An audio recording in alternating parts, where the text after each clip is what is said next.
Disclaimer: the views and opinions expressed in this program are those of the speakers and do not necessarily reflect the views or positions of any entities they represent. Listener discretion is advised.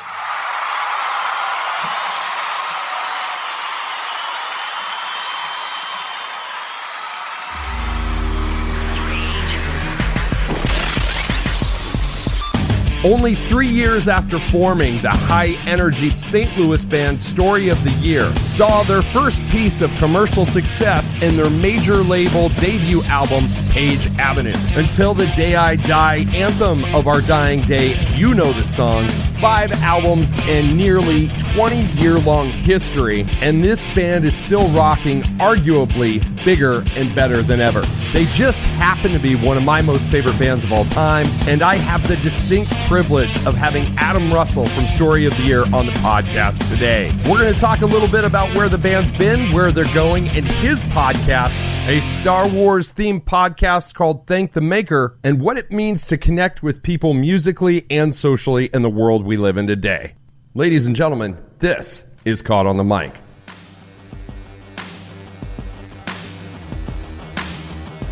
Ladies and gentlemen, I am talking with the one, the only, the motherfucking skull, Adam Russell from Story of the Year and Thank the Maker podcast. I got to tell you, Adam, I didn't tell you this in text, and maybe I did, and I didn't tell you this on air, but I had a band that's name was Aura Singh. Whoa. You're going to recognize that name. Yeah. Yes. And our favorite band was Story of the Year. Sick. So there we go.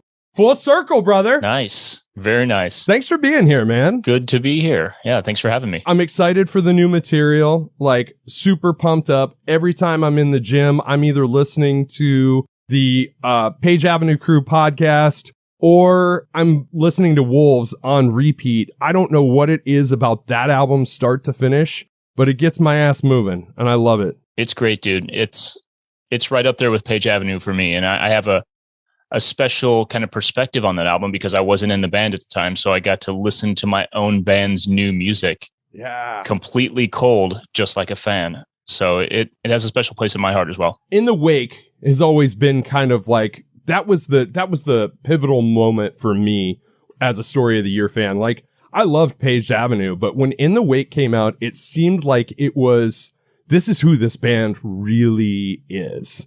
And we could get into that later on in the podcast because I've got a funny anecdote about seeing you guys in Kansas City that I know you're going to absolutely love because it involves you in particular. Awesome. Yeah. In the Wake, it was genuinely, authentically us. I don't think it's as good of an album as Page Avenue because, it turned out that being genuinely authentically us, needs some help sometimes, you know, and we were a little more confident than we maybe should have been at that point. But you're right. We did exactly what we wanted, and we had a producer who encouraged that and would steer us in certain directions, but also would kind of ask us, like, "What do you think? What would you do live?" Or "What do you want to say with this part?" This, you know, that kind of thing. So, yes, very much us. Very, very emblematic of our identities at the time. Yeah, for sure. For my listeners that aren't familiar with Story of the Year and who you are, why don't you introduce yourself and tell a little bit about your origin story? Well, as you said, my name's Adam Russell. I joined a band called Big Blue Monkey 23 years ago. And I was in another local band in St. Louis at the time. We're all from St. Louis, Missouri. And we played shows with this band quite a bit. The guitar player played in my band a little bit, my shitty new metal band. And it became clear that, to me at least, that there was kind of like one small group of people who were going to make it out of our small town and our tiny little scene. And it was this band. So when I joined, I was like, let's fucking go. This is it. It's happening. We're getting signed. Everything's happening. That band evolved into Story of the Year. At the time, we were Big Blue Monkey. Our singer, Dan, was playing drums. We had a different singer, and everything changed rapidly. But once it did, everything really started to fall in place. And all of those years we spent as teenagers and in our early 20s trying to get our shit together just culminated. And we got signed by Maverick Records with the help of John Feldman. We made Page Avenue with him, our debut album, which is coming up on 20 years next September. And we toured the world. We met tons of people. We met tons of bands. We did very well. And along the way, or actually right from the beginning, we toured with a band called Yellow Card, which most of your listeners probably know. We weren't friends at the time. There was like this unspoken kind of beef with us. And we talked about this on my other podcast. Yes. It was just like kind of just douchey competition, that teenagers and early 20s people have, especially dudes. Especially band dudes. Yes. Yeah. So we're just also insecure about our own success and our own identities as musicians that we kind of had this unspoken beef. We never talked about it with each other. We never got into, and we never actually interacted directly. But since our albums came out so close to each other, there was this competition. Right. Fast forward like 10 or 15 years, and Ryan Key, the singer of that band, approached us at one point on tour and was like, "Hey, man, I just want to let you guys know that if I was ever a douche, if I was ever a dick, if I was just ever not a good dude to you guys, that was fucked up. I apologize. You guys are great. We've never had any reason not to get along. So just want to let you guys know that." And that really hit me out of left field and was one of kind of the coolest moments I'd ever had with another musician. Right. So that led to us touring together a little bit. Not long after, we did a festival together in Australia and spent like the whole tour just hanging out and connecting on stuff that we had never had an opportunity to connect on before, like Star Wars and Lost and things like that. So Ryan and I realized we were both huge Star Wars fans. We both had Star Wars tattoos. All the guys are fans, but we really specifically connected on that. And a couple years went by, and I want to say that was 2011. So a few years went by. The Force Awakens is getting ready to come out. And I made a tweet about wanting to go in spoiler free, absolutely cold, act like it's, the late 70s. There is no internet. There's no way to just over consume a trailer. You can't, you don't have access to spoilers and leaks and things like that. So he jumped on board. I think he responded to my tweet. And then Ryan Mendez, also from Yellow Card, and Samir, the guitar player of Flyleaf, we started this no spoiler pact. And in that lead up to The Force Awakens, I started thinking this would be a really cool thing to make a podcast about, maybe just 2 episodes, talking about our expectations based on this limited access that we've given ourselves to the trailer. And then after seeing it, our reaction and how that met or didn't meet our expectations. That ended up not happening because I had family stuff going on and it just didn't happen. But it planted a seed, and I knew I wanted to do some kind of podcast because I've been a podcast listener for more than half my life. I mean, right. iPod days, I was doing it. Actually, like our second Story of the Year DVD, I spent a lot of time after we were done with the edit, censoring it. And I didn't know how to use After Effects. I didn't know how to use anything to do it efficiently. So I spent like minimum 10 times the length of time that I should have, frame by frame, like censoring this thing. So by doing that, I got into podcasts. I listened to hundreds of hours of podcasts. So by the time, 2016 rolled around, I was like, I know what I want to do. I know what creative project I want to do at this point in my life where I feel like I'm a little stagnant. I want to do this podcast about pop culture and movies. And I asked Ryan if he wanted to do it. He said, of course, yes. So we ended up just like dragging our feet forever. And we finally said, okay, let's do it. We'll set a date. We're going to record this fucking podcast. And the day before, he calls me and is like, okay, so you might not like this idea, and I'm sorry it's last minute, but what if instead of a movie podcast, we just make it a Star Wars podcast, Star Wars only?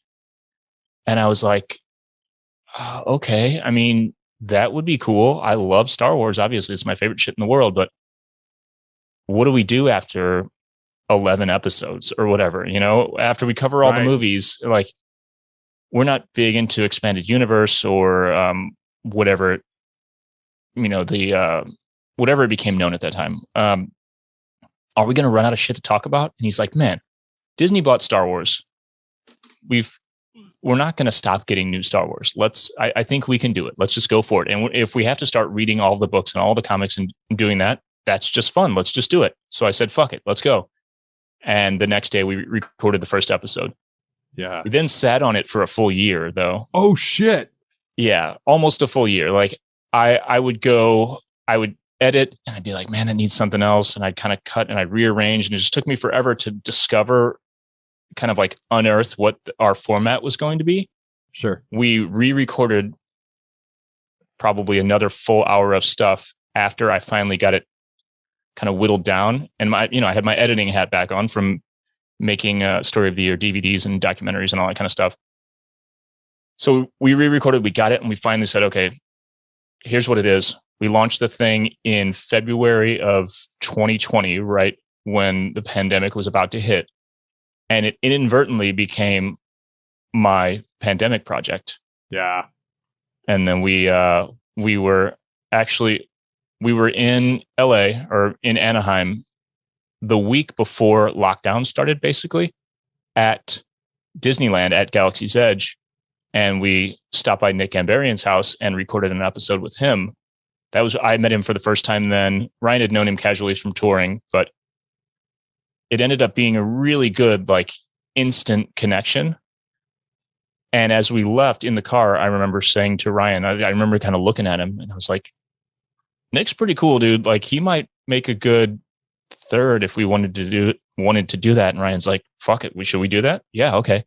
And a couple weeks later, he was on our podcast. So here we are now, the three of us. We've had this podcast for 127 episodes as of yesterday. And it's done well enough that it's now legitimately one of my part-time jobs. That's awesome. That is amazing. That was a really long-winded story. Sorry. No. You hit on so many things, and we're going to actually track back a little bit. 2020, that kind of was the year to launch a podcast. Like, yeah, it's almost like society, with everything that's gone on, it was planting the seeds for guys to get creative with being creative, because the Page Avenue Crew podcast launched that year as well, if I remember correctly. Because truth be told, man, it was listening to you guys that finally got the fire under my ass, where I was like, awesome. I'd been kicking around a podcast for, better part of a decade. And then I started listening to Page Avenue Crew. And what's hilarious is you mentioned the Ryan Key episode, and I was like, oh my God, I know this shit all too well. I played in bands for the better part of my life. So it's like, I know all about this stuff, firsthand. Yeah. It was perfectly primed. And I'll point out another seed of irony. You talked about being in Anaheim the week the world shut down. My kids were actually in Disney World when everything shut down. Whoa. And they're huge Star Wars fans as well. So, man, this is serendipitous. Yeah. To a certain extent. Yeah. It's the Force. It is. It's totally the Force. It's bringing us together. What's been your most rewarding thing about being a podcast host for both the band and as a Star Wars fan? On the band level, it's been something to kind of get us moving when it was hard to do anything. Like, you mentioned it being an inflection point for the world, kind of just dusting off whatever old project you had and making it happen. And for us as a band, being a little stagnant at the time, it was a reason for us to get in the same room every week and talk, like, kind of get reinvigorated, re-excited about our band, do the same for our fans, launch a Patreon, and give fans something when most of us as musicians were struggling to figure out what to give them, because in our genre, or kind of a group of genres, touring is kind of it's the main thing. Yeah. But this forced us to look at that a little bit differently. So it's been amazing to connect with those fans and engage and activate the fan base and the core fan base in a way that it gets the snowball rolling. You know what I mean? So now when it's about to be new music time, we're not coming out completely out of hibernation. You know what I mean? Right. We're already kind of moving. And then on the Thank the Maker Star Wars podcast level, the most, God, there's a lot actually. The new relationships that I've made through the podcast have been huge.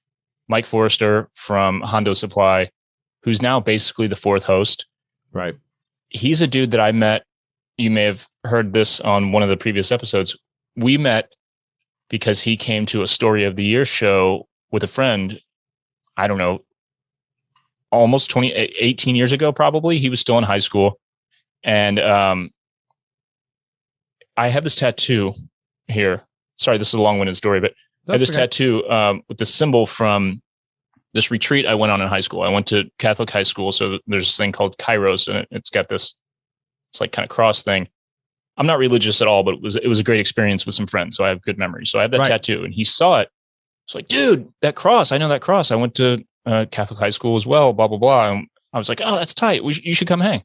So he and his friend came and hang. I gave them beers, had no idea that they were 17 years old. But either way, 17, 18 years later, he reminds me of this on Instagram because I had started following his account. I was liking the stuff that he made and vice versa. And that, you know how it is when you're on the internet interacting with all these people and there's no filter in terms of like, right. It's like hard to know who to connect with and why sometimes. Yeah. But he kind of reminded me of that. And I was like, oh shit. And then we just kept talking and becoming friends. And then he hits me with this idea for his podcast, Armor Party. And I thought it was great. It's about costuming. And then he joins the Thank the Maker Network. And it goes from like, you have your kind of circle of friends who are pretty into the same thing that you're into and varying levels, varying degrees, to actually like really finding your people. Yeah. And Mike was one of the first.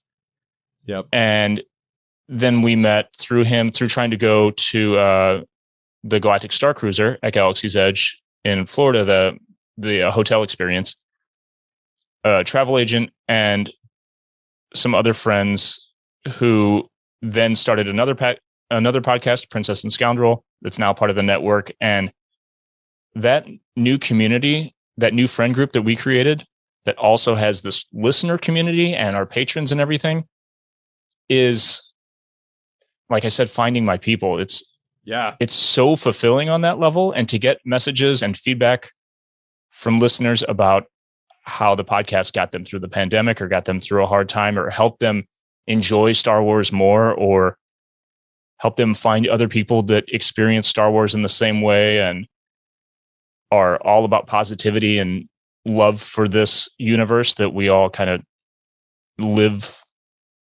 not vicariously, but right. Yeah, I guess vicariously live through this universe when sometimes it feels like the one that we live in is shit. Right. It's really, it's hard to overstate how special and important that has become in my life. Funny because this is something else you and I can form kinship over. I find that the art of podcasting, especially in the past 2 years, has been kind of like a form of unintentional therapy because you retrace the past, you talk with people about their life experiences. One of the things I like to spell out whenever I'm promoting my show is like, I like to prove that we have more in common than we do different in times when the world is forcing us to be separated. Yeah. And I think that's huge for all of us that have been able to experience podcasting and building a community around podcasts is just getting to know people again and getting to almost reconnect in the same ways we did when we were kids, like the elementary playground kind of thing. You know what I mean? Yeah. Like, you like baseball? Yeah, I like baseball. Or, oh yeah, you play G.I. Joes? Yeah, me too. Exactly. So what is it about pop culture that tends to run in tandem with Story of the Year? Because whether you guys are on an album cycle, promoting an album, or listening to Page Avenue Crew, you guys make the most excellent pop culture references and obscure pop culture references that I'm like, oh shit, I know what they're talking about. Yeah. We've always spoken in movie quotes, kind of like the majority of the time. And there's something about our humor our humor and our personality types that is it. A comedian friend kind of validated this for me. It's like a form of improv. Yes. You know, I'll hear a word or a sound, and maybe this is the musician brain too, but like you'll hear like a tonality in the way that someone says a word, and it brings back just like that a movie quote or a lyric or something. And we can't not just blurt that out a lot of times, you know, right. in conversation. So that's kind of how we banter in a way. Yeah. And being on tour, living in a house together, all that kind of stuff that comes from being bandmates, we're constantly, we at all times would have a movie on, whether it's on in the front lounge or it's on in the house, or like Ryan and I, we were like bunk mates in our house back in the day. We had Zoolander on every single night. We fell asleep to Zoolander every night. You know, it's that kind of stuff where it's what you enjoy kind of in your free time while you're doing all this other wild shit, and you're enjoying it together. So it becomes the kind of the glue of a friendship. At least that's what it feels like to us. Yeah. So we're like every other kind of old person where we're still telling the same jokes from 20 years ago, but it just happens to all be movies. Right. And a little TV and music, but more movies than anything. It's funny. Have you seen the new Beavis and Butthead yet on Paramount Shit, Plus? yeah, I finally watched it. Yeah. My son and I sat down and I was like, holy shit, instead of making fun of music videos, they're making fun of like viral clips and TikTok videos. Oh, dude, I haven't watched the series yet. I've only seen the movie. Oh, the series, that's what they're doing in the new series. They're making fun of viral shit and like TikTok videos. It is the best thing ever. I'm like, oh man, whenever something comes back, you know, there's a good chance, there's a 50-50 chance it could be watered down. Yeah. And I'm like, I'm on this Airdyne bike riding while my son's watching it. This TikTok video comes up and it's just like they used to do with the music videos. I'm like, nice. This is fucking excellent. That's perfect. So if you haven't seen it yet, that's a definitely a good retread. So let's talk about the new Story of the Year album. Are you ready to start talking about that yet? Because I know that promotion cycle and a pretty badass tour to go along with that is coming along. So let's talk about this. Yeah. I don't know if I can say any dates, but there will be a new song out before the end of the month. I can say that. We were playing some shows starting at the end of the month as well. So we'll be playing that song live. There should be another song out next month. I don't know if it's going to be out before the end of the tour or not, but regardless, those first two songs, we've shot music videos for those already. They're being edited right now. So it's coming fast. And the, what else can I say? I'll say the tour, we've got one leg of a tour that starts, I want to say in Denver. I could be totally wrong. End of this month, ends September 11th, and it includes a few of the Hawthorne Heights Is for Lovers Festival. Yeah. So I want to say there's 4 of those shows, and I think the majority of the shows we're doing with Hawthorne Heights. They may have 1 or 2 that we don't, but regardless, it's almost the exact same routing because we're sharing a bus, and we're going to be hanging with those dudes. We've known them forever. So that'll be great. It's kind of like Denver and East. Yeah. And I think Denver and Omaha are the only ones that are east of like St. Louis. So it's mostly Midwest, East Coast. And then in the fall, we're doing the end of October, When We Were Young festival. Yeah. Which is going to be insane. You know, it's like the festival that broke the internet. Well, just the logistics of it, you're like, how many fucking stages is this thing going to have? Well, here's the explanation, the short version. Because a lot of people saw that bill and had the same thought that you had, like, how the fuck is this going to work? Yeah. To the degree that a lot of people didn't believe it was real. Right. But I assure you it's real. There will be 3 stages, and each one of those stages is technically 2. It's a big rotating like carousel. So there's no downtime between sets. Oh, that's awesome. And all of the stages are going full time. I'm sure it's going to start early as hell. So if you think like 30-minute Warped Tour sets probably for everyone, but maybe the last band, the headliners, it's just going to be like, thank you, we're Story of the Year. Spin, hello, we're so-and-so. Like, bam, just like that. So it'll work logistically.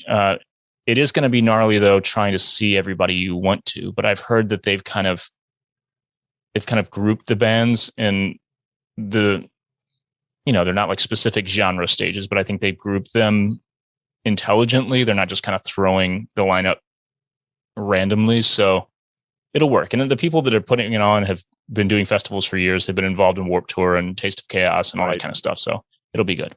Right. So in this modern era, this digital, this viral era, how has marketing a project or circulating your music and giving your music to an audience changed for you and your viewpoint of it? It has changed drastically. I'll just say about the release style and that type thing. It was news to me a couple months ago just how drastically it's changed, because it used to be, you put out the first song, maybe two, but most likely just one song leading up to the album. And you would do that a few months in advance. You get everybody kind of hyped up. And if you were pushing it to radio, you would leave enough time to try to get it across the entire country or internationally or whatever, which used to take quite a while. And then you drop the album, and then you'd have another 1, 2, or 3, depending on how good the album was, singles. I'll use quotes now because sometimes that would be radio. Sometimes it would just be like an online push. Right. And your whole record cycle would be a year or two, depending on how well it was doing, how extensive the touring was, and so on. Now it's kind of flipped in a way. Yeah. Where bands will put out almost half the album as singles. I'll use air quotes singles again, because technically, like, you might put out the first one. It has its own artwork. It goes out to Spotify and Apple Music as a single. But then the rest, like, you start to see, at least on Apple Music, you see the whole album. You see all the track names. They're all grayed out except for the ones that have been released. And then it slowly trickles out. And then at the end of that, which tends to be towards the end of the actual touring cycle and stuff, it's like, okay, here's the rest of the album. Just, there you go. There's the rest. And you kind of just dump the rest because people's attention spans are so short. Yeah. If you give them the whole album up front, it's kind of gone in a week in a way, which is insane to me. Yeah. So it's like a hybrid of what hip hop and pop artists have been doing forever, where they just keep releasing singles and eventually there's an album. Right. But it's, the rock version is that the album has been there all along. It's in the can. It's just about how you kind of dole it out over time. So hearing the release date when we finally settled on one with management was like, fuck, really? Are you fucking shitting me like that far? Like, yeah, man, this works the best because, you're going to get more attention, more plays on each song if you do it this way, blah, blah, blah. So that's how it's happening. I wish the world wasn't this way, but it is. So we're going to just do our best with that. And I guess by the time the whole thing is out, I'll have to act like I'm not completely burned out on it, because that long with like all those, just like, because the thing's been done. I've been listening to these songs. We've all been listening to them like a motherfucker. Yeah. And, at least we'll get to spread out the playing them live part of it. So we'll still have a little energy on that, but it is weird. You know what I mean? Yeah. Yeah. Thank you for being the first person to answer that question, honestly, because that's been my personal observation. It's like, I don't think it's about albums anymore. It's about songs and capitalizing on songs. And a lot of that has to do with the muting of the physical format short of vinyl. Like, vinyl is really the only tangible format that's really making a big comeback. Like, CDs aren't selling like they used to. And I mean, dude, we're talking about tapes for this just because it's something cool to hold in your hand. It's not about putting it into something that will play it. Right, right. And people do still like to have some sort of tangible good with the recording on it. It just, I don't even know that it's CDs anymore. It's probably tapes and vinyl, just like we were saying. So yeah, I'm such an old person when it comes to all this shit because I love, like, I mean, well, you probably can't see, but I have Star Wars shit everywhere. I just love to hold the thing that represents the thing I love. Yes. And whether that's toys or a prop or a poster or whatever, I love that shit. So when CDs started to go away, we talked about this a lot in the documentary that Ryan and I made.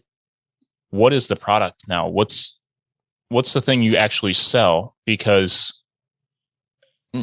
you're technically selling it as it gets played on a subscription service, but it's not the same, No, right. I agree. So what is the product? And I'm thinking like, man, that'll suck when CDs finally go away. What do you make, like something like it used to, like when CDs first came out? Remember, it was those tall, skinny cases. Yeah, the long boxes. Yeah, the cardboard with the jewel case up at the top. Is it going to be something like that where it feels more like a collectible? That didn't happen. And now even I, with this perspective on it, with this like kind of stubborn old view on the product, I was going through CDs the other day because my wife and I are moving, and every one of them I opened up, I was like, God, I don't fucking want this. Like I don't even fucking want it. So something like a tape or a vinyl album that feels better. Because honestly, CDs, they were fucking janky. Like great technology, but so fragile. The case, the disc itself, it was just such bullshit. So I'm not bummed anymore that they're gone. And I'm actually excited for the stuff that replaces them. Even if it's like the idea of getting a cassette now, like if one of my favorite bands put out a cassette, I'd go get a Walkman or some shit just to put it in and feel and hear that clunk of the thing, Dude, it's a ritual thing. It's totally a ritual thing. Yeah, I get that. I get that. So we're talking about doing weird shit like actually buying Walkmans or even like a VCR to do a VHS tape and hand painting them or something like that, or spray painting them and customizing and selling those as like 1 or 2 or 3 off special high dollar, like pre-sale products. I've been thinking kind of in weird terms like that to try to make something special, not like, well, you get the t-shirt and the poster option, or just the t-shirt, or just the CD that you're never going to fucking use. Instead give people some cool stuff. So we'll see what actually pans out. I love your mindset with this, because I think that's part of the niche of the style of bands that we played in over the years. And that story of the year is we want to give our fans and our followers an experience. We don't want them just to be like, okay, cool song, bro, I'm moving on to the next one. And this is such an instant gratification world that we live in that it's kind of disposable. Just exactly like you said, why a release schedule has to be so long and drawn out. It's also probably why you see bands releasing new albums, and I'm doing the air quotes now, so close together, because by the time they're finished with the release cycle of the first album, they're already knee deep into recording the next album. Right. So yeah, it's weird.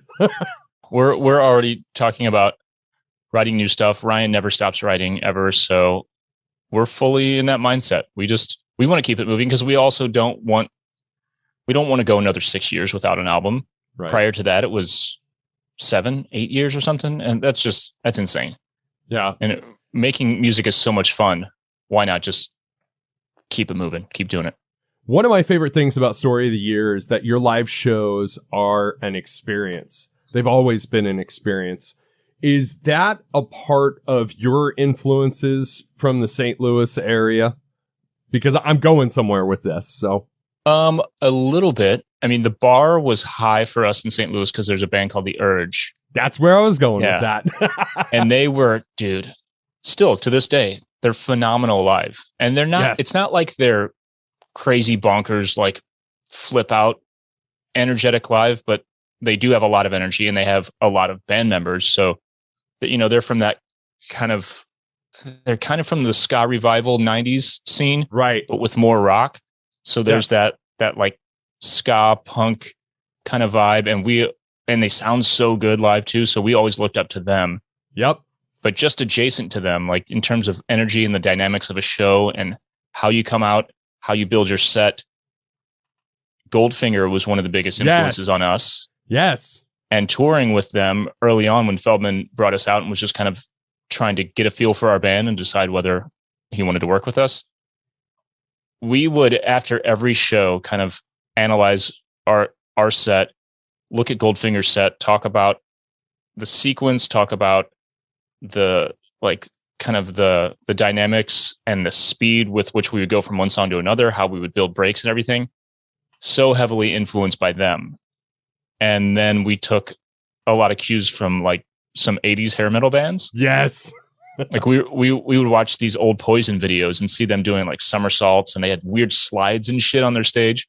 So we combined all that and Pantera and Metallica and hardcore bands like Sick of It All, and just wanted to be the most energetic, in your face, what the fuck just happened to me kind of live band that we could possibly be. Yeah.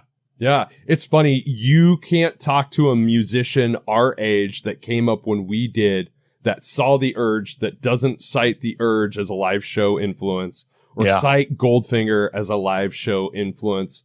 You hit all the bells and whistles that I was after with that question. But I would almost equate the Urge to being our generation's Bad Brains to a certain degree. Yeah, dude.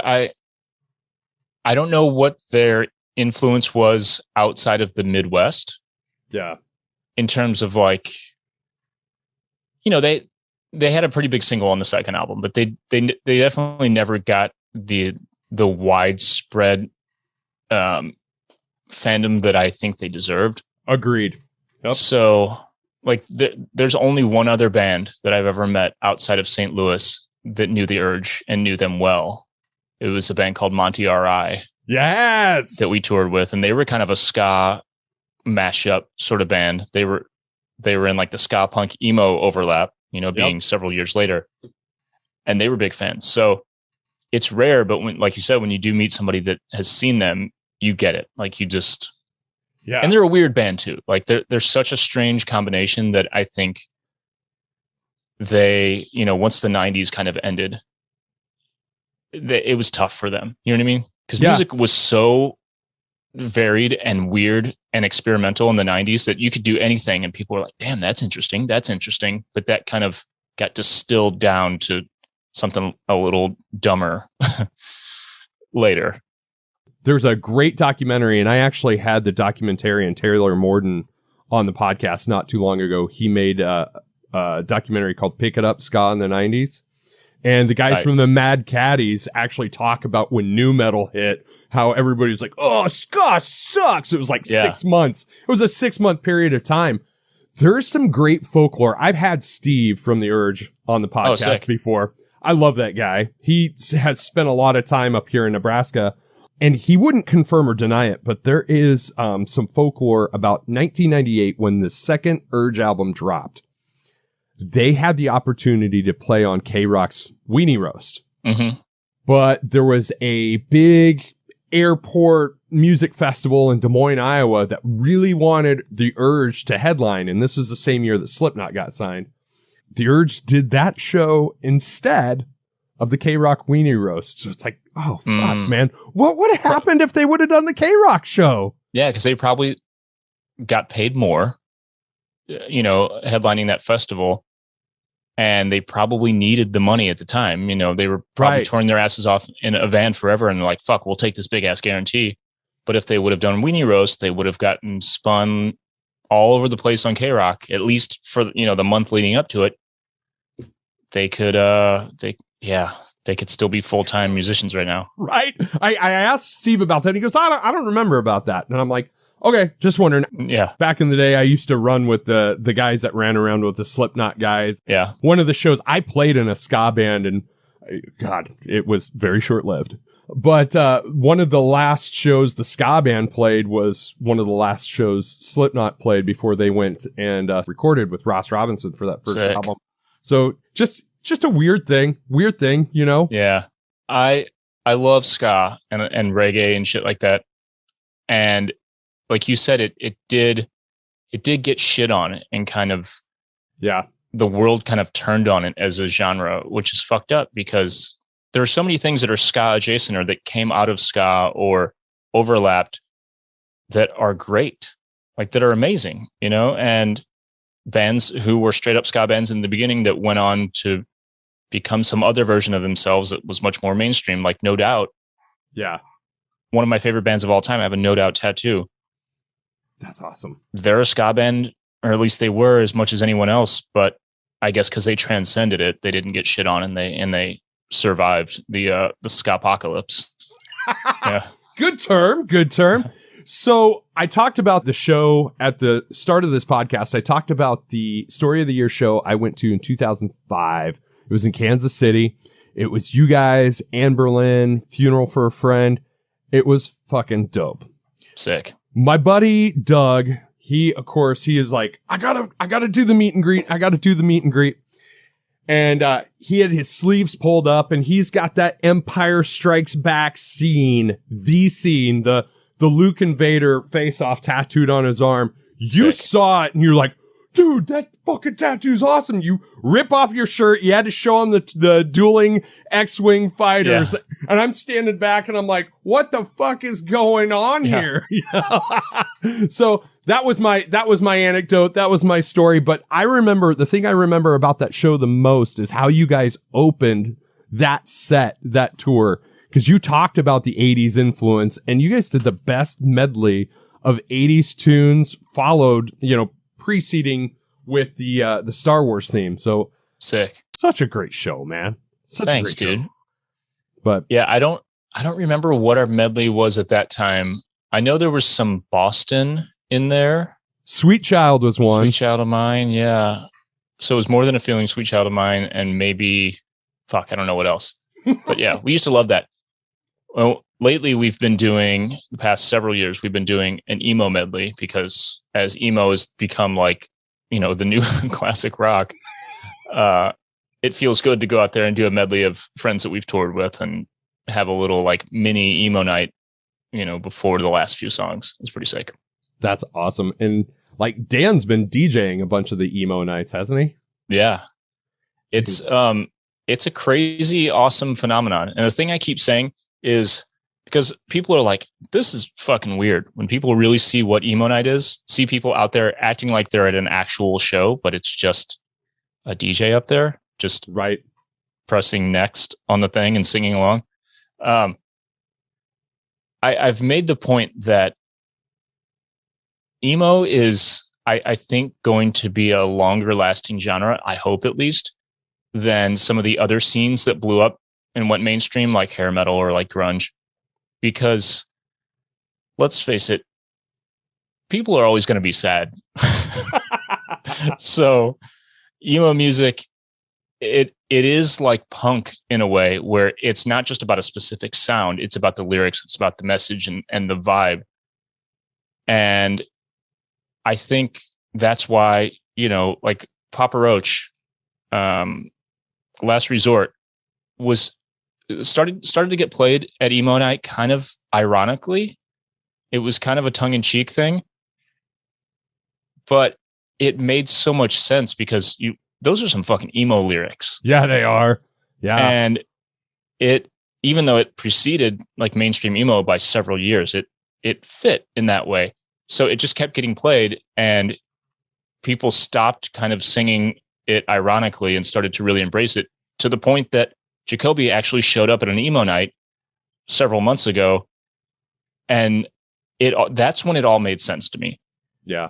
Because you've got there's a lot of stuff they played at emo night that isn't true, like, deep cut emo stuff, like late 90s, Mineral, Sunny Day Real Estate kind of shit. It isn't that. It's a lot of mainstream stuff, but it's the sing along stuff that you connect to on a lyrical level.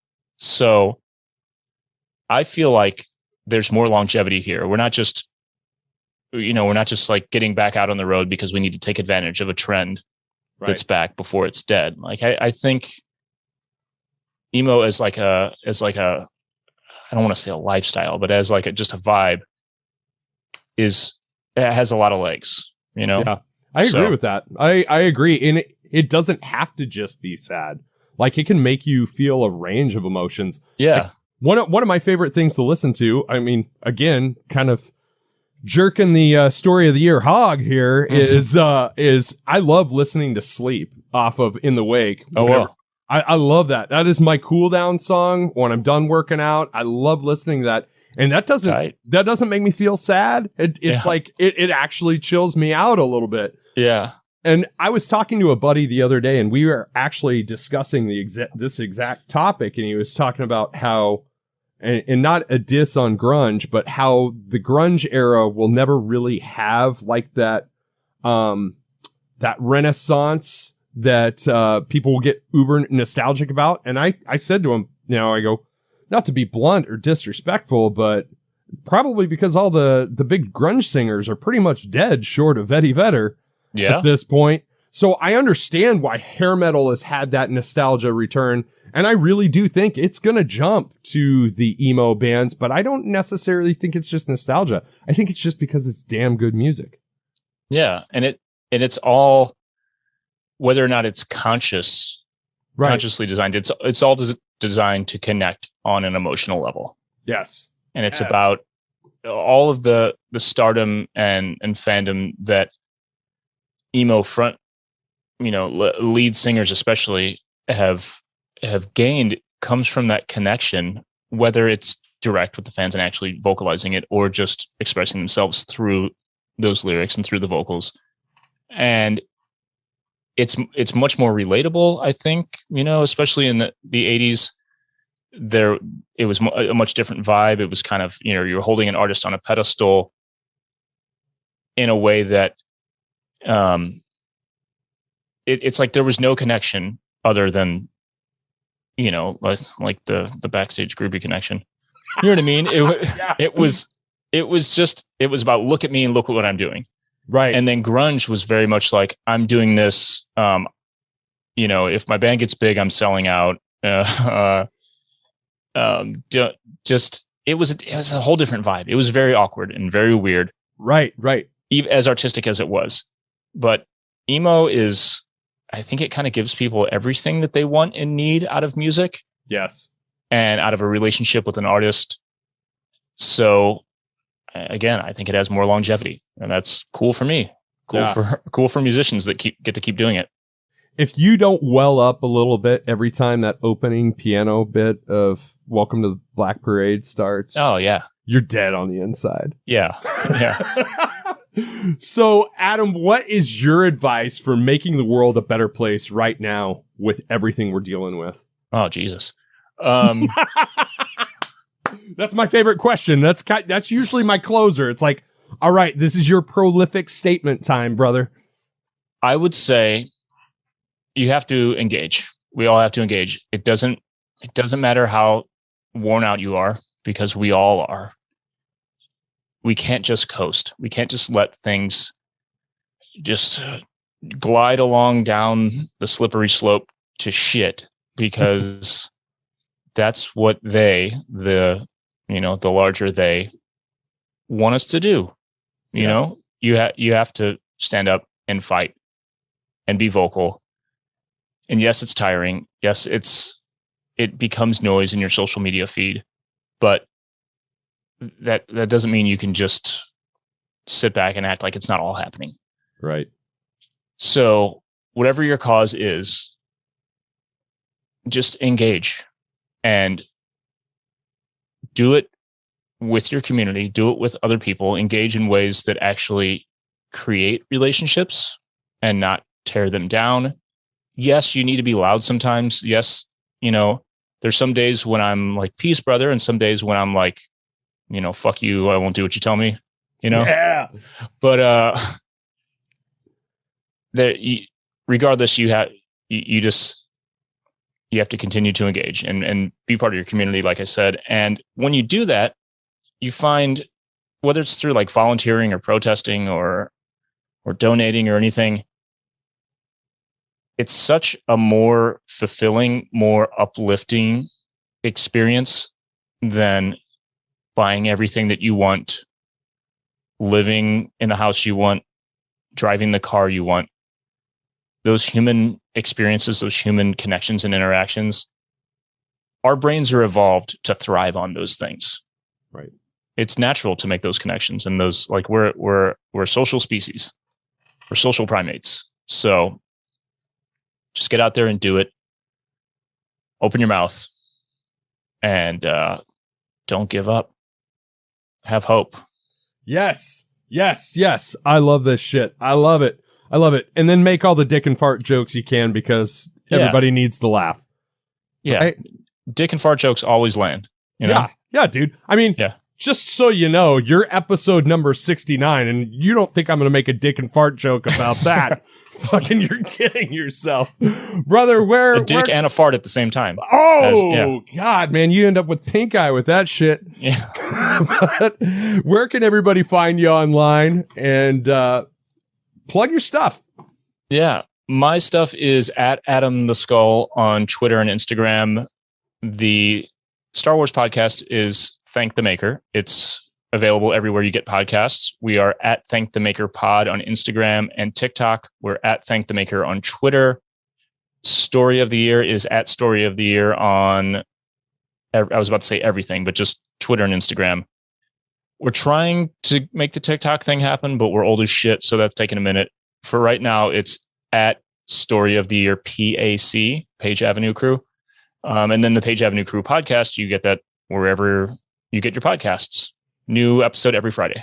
I absolutely love it. Dude, you didn't have to do this, and I appreciate everything. I appreciate you making the time for doing this. I appreciate all the art you've created over the years. It's had a profound impact on my life. I think the world's a better place with you in it, brother. Thanks, man. I appreciate it a lot. It's good to be here. Thanks for doing the show. Hell yeah.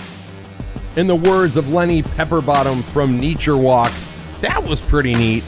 I want to thank my new friend Adam Russell from Story of the Year and Thank the Maker podcast for making the time for being on the podcast this week.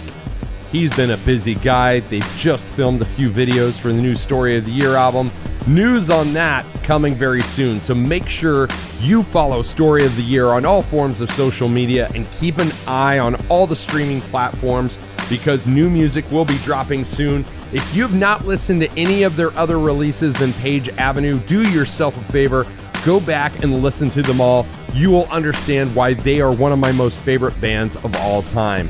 While you're looking things up, make sure you give Caught on the Mic with Michael Clark a follow on all forms of social media: Instagram, Facebook, TikTok, and Twitter. And visit me at www.caughtonthemic.com. This has been Caught on the Mic with Michael Clark. I'm Michael Clark. Till next time, thank you.